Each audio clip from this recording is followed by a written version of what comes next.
Since the shitty TikTok video I made 2 years ago is blowing up for some reason, I guess I have to make another video about TikTok.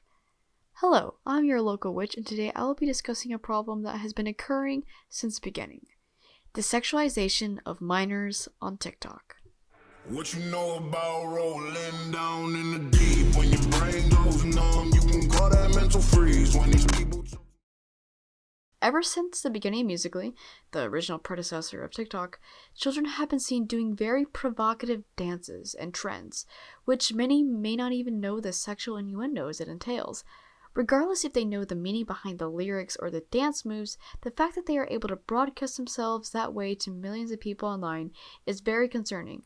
It not only has a huge impact on their mental health, but their perception of themselves as well.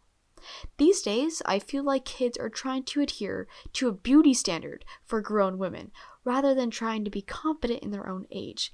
This is the reason why I believe the sexualization of kids and pedophilia on TikTok has been so normalized. These kids are trying to fit into this idea of what grown-ass men find attractive. The male gaze, if you will.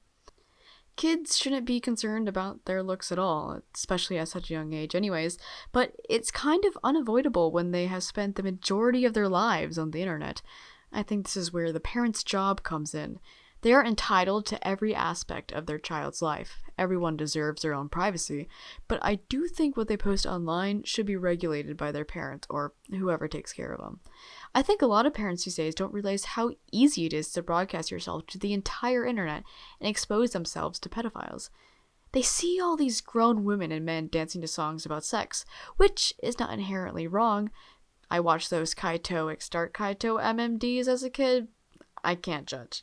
Shut up and sleep with me, come on, why don't you sleep with me? Shut up and sleep with me, come on, and sleep with me. But the problem with those songs being on TikTok is that the influencers, or whatever you call the famous TikTok people, make dances or steal them from black creators, are going to make obviously sexual gestures that go along with the lyrics of the song. And the kids, who just want to fit in and be cool like their idols, are going to copy whatever they do and post those videos and hope to get likes. It's a dangerous system that doesn't have one clear solution. I'm not going to blame those influencers for just dancing along to songs. I mean, half of those TikTok influencers are kids. I do think the ones who are adults should try to spread awareness of what to post online and acknowledge that their audience is impressionable kids who are going to copy whatever they do. If influencers don't want kids to follow their footsteps or copy their provocative content, they need to consistently acknowledge that pedophilic behavior is not okay, and that you shouldn't feel obligated to sexualize yourself for validation. I'm not saying they should put a warning on every post, but just be aware when they interact with fans, do lives, or talk about what it's like to be a popular creator. The people warning kids about the sexualization of their bodies never intentionally view them that way, but many people, including some of my friends, have experienced grooming and sexualization firsthand. Many of the influencers and other people on TikTok who actually bring light to these kind of situations know how it can fuck up someone's perception of themselves. The effects of being exposed to an unfiltered and dark side of the internet can have really harmful effects, especially towards future relationships. It can take years to regain the trust you've lost from bad interactions on the internet.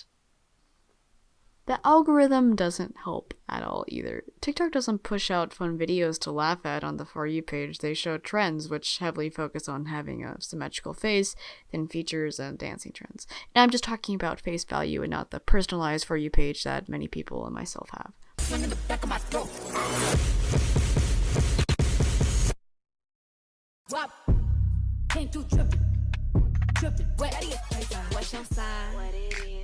These are just some of the many dancing trends that kids replicate. I showed adults doing these for obvious reasons, but imagine a bunch of kids posting these same videos. There isn't anything inherently wrong with dancing to songs in their own time or just sharing funny videos with friends, but it does become a problem when a large number of kids become targets for grooming, pedophilic messages, and body issues. It's also dangerous for kids on TikTok, particularly now since TikTok has had a lot of issues with their security. In 2019, TikTok paid a $5.7 million fine to the FTC over collecting personal information from kids under 13, which violates the Federal Children's Online Privacy Protection Act. TikTok has extremely shady data collection practices, which is really scary for parents especially. Most of social media has illegal practices anyways, but TikTok in particular is aimed toward kids and has the youngest user base out of all the other networks. You can still use social media and participate in the weird trends and interact with others, but kids on this app are just broadcasting all these videos to the public, and with the data mining and the literal pedophiles on the app, their safety is especially in jeopardy when it's put into the hands of ruthless social media empires. I hope parents and kids alike can be more aware of this issue as a whole, because if there was just a little bit more knowledge on how kids consume internet content, then a lot of children would still have their childhood. Don't get me wrong though, parents don't need to look at their browsing history every single second. My own rule I made as a kid was don't post anything publicly you wouldn't want to show your parents. However, this only really applies if you're underage, and I understand that some people post things that their family might not approve of, like progressive issues and interest, being LGBTQ+, etc. And that's not what I'm referring to. It was just more of a general suggestion of what to post online.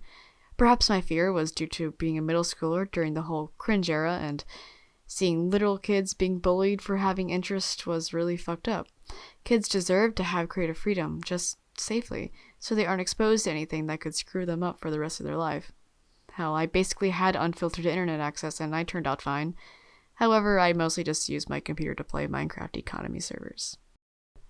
It doesn't matter if they look older or look like adults, they are still kids who should never be sexualized. I am not intentionally sexualizing these kids in question. The whole point of doing this is to not only spread awareness, but also be mindful of what younger people post around you. The internet is a dangerous yet wonderful place, and the best we can do is educate the next generations about it. Unlike the previous generations, we must learn from our mistakes and build a better future filled with confidence and self-love.